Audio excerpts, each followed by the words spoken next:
wrong door. Oh, sorry, wrong door. My name is Fred Bumsal. I'm a professor of biology at the University of Missouri in Columbia. Most of what we know, with a few exceptions, come from studies of animals, rats, mice, laboratory experiments. And what we've seen in those studies is that there's brain damage, and the animals exposed to very low amounts of, say, bisphenol A show attention deficit disorder, hyperactivity, and neurochemical changes that are associated with ADHD in humans. That is, a decrease in the neurotransmitter dopamine, which is also implicated in causing Parkinson's disease. So we have neurochemical changes, brain changes, hyperaggression. The other thing we see is the entire male reproductive system is abnormal. And that's very easy to understand because this is an estrogen, and estrogens during development are known to lead to abnormalities in the male reproductive system. In the male, it also causes prostate cancer.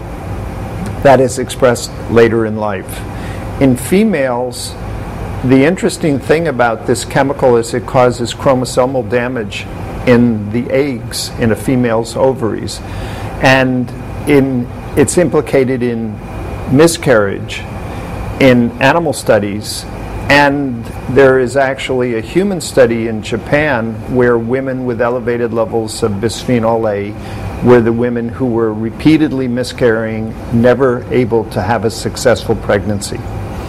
And so the animal data and the human data are identical.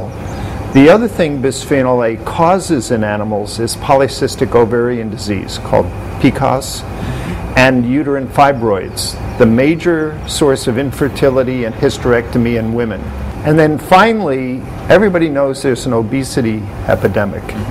This chemical causes obesity when you're exposed to it during early life, and it leads to type 2 diabetes.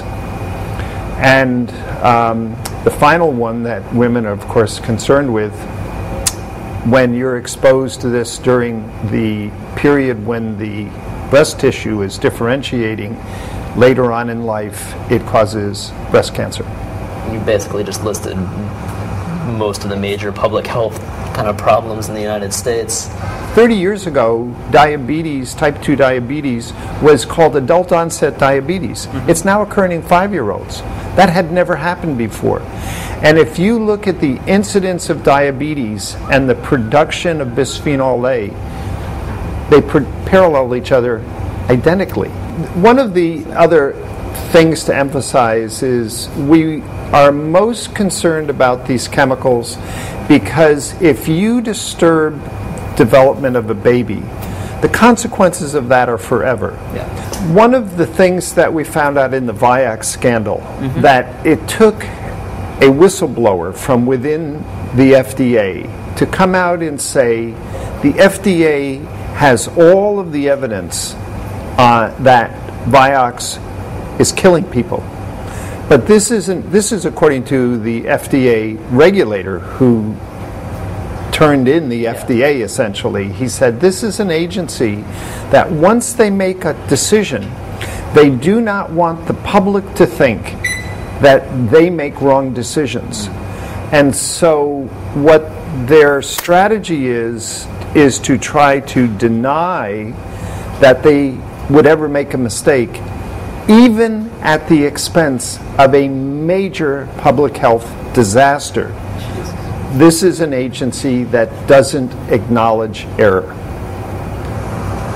So they're more concerned with saving face than Saving people. There you go.